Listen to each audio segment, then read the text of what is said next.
economic hitmen really have been the ones responsible for creating this first truly global empire. And we work many different ways.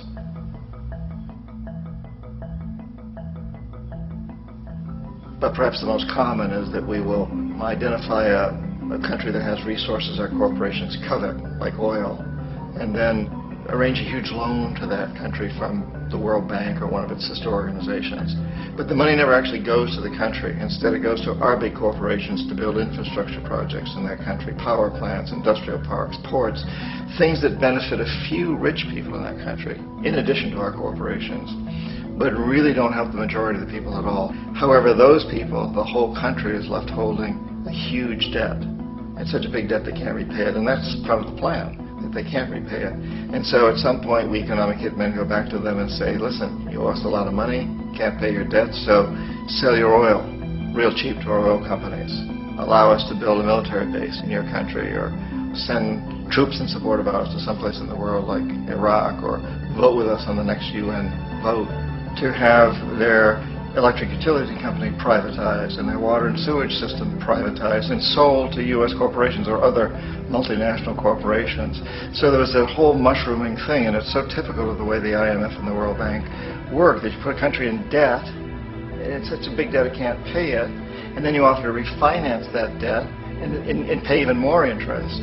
And you demand this quid pro quo, which you call a conditionality or good governance, which means basically that they've got to sell off their resources, including many of their social services, their utility companies, their school systems sometimes, their penal systems, their insurance systems, to foreign corporations. So it's a double, triple, quadruple whammy.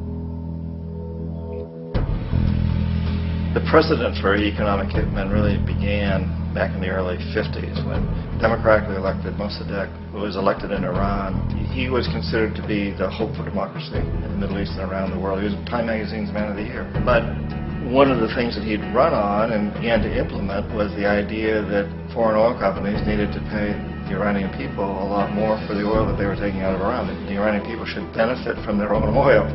Strange policy. We didn't like that, of course. But we were afraid to do what we normally were doing, which was to send in the military. Instead, we sent in one CIA agent, Kermit Roosevelt, Teddy Roosevelt's relative. And Kermit went in with a few $1 million and was very, very effective and efficient. And in a short amount of time, he managed to get Mossadegh overthrown and brought in the Shah of Iran to replace him, who always was favorable to oil. And it was extremely effective. Mobs overflow Tehran. Army officers shout that Mossadegh has surrendered and his regime as virtual dictator of Iran is ended. Pictures of the Shah are paraded through the streets as sentiment reverses. The Shah is welcomed home. So back here in the United States, in Washington, people looked around and said, wow, that was easy and cheap. So this established a whole new way of manipulating countries, of creating empire.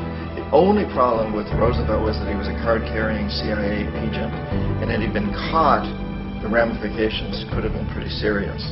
So very quickly at that point, the decision was made to use private consultants to channel the money through the World Bank or the IMF or one of the other such agencies, to bring in people like me who worked for private companies, so that if we got caught, there would be no governmental ramifications.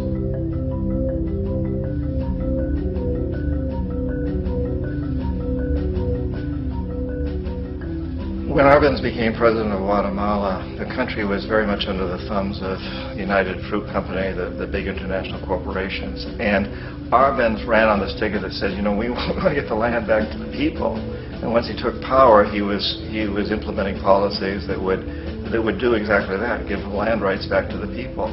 United Fruit didn't like that very much.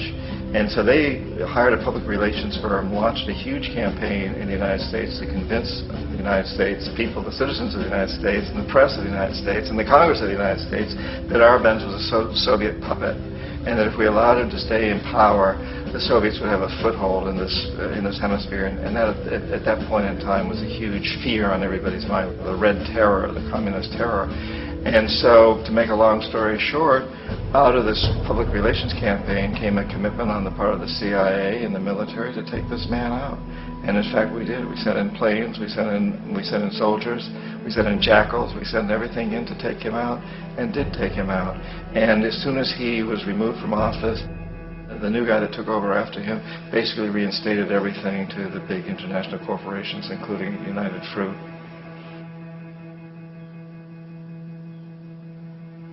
Ecuador for many, many years had been ruled by pro-U.S. dictators, often relatively brutal. Then it was decided that they were going to have a truly democratic election. Jaime Roldos ran for office, and his main goal, he said, as president would be to make sure that Ecuador's resources were used to help the people. And he won, overwhelming, by more votes than anybody had ever won anything in Ecuador. And he began to implement these policies to make sure that the profits from oil went to help the people. Well, we didn't like that in the United States. I was sent down as one of several economic hitmen to change Roldos, to corrupt him, to bring him around, to let him know, okay, you can get very rich, you and your family, if you play our game, but if you continue to try to keep these policies you've promised, you're going to go. He wouldn't listen. He was assassinated.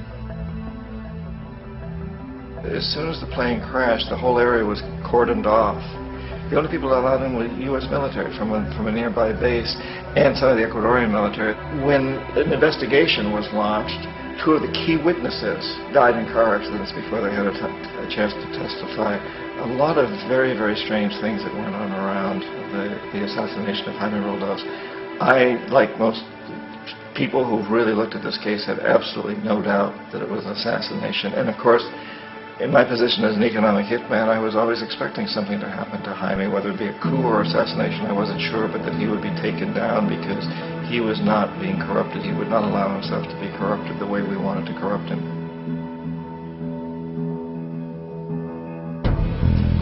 Omar Torrijos, president of Panama, was one of my favorite people. I really, really liked him. He was very charismatic. He was a guy who really wanted to help his country. And when I tried to bribe him or corrupt him, he said, look, John, he called me Juanito. He said, look, Juanito, I don't need the money. What I really need is for my country to be treated fairly. I need for the United States to repay the debts that you owe my people for all the destruction you've done here. I need to be in a position where I can help other Latin American countries win their independence and be free of this terrible presence from the north that you people are exploiting us so badly. I need to have the Panama Canal back in the hands of the Panamanian people. That's what I want. And so, leave me alone. Don't try to bribe me. It was 1981, and in May, Jaime Roldos was assassinated. And Omar was very aware of this. Torrijos got his family together and he said, I'm probably next, but it's okay because I've done what I came here to do. I've renegotiated the canal. The canal will now be in our hands. He just finished negotiating the treaty with Jimmy Carter. In June of that same year, just a couple of months later, he also went down in an airplane crash, which there's no question was executed by CIA-sponsored jackals.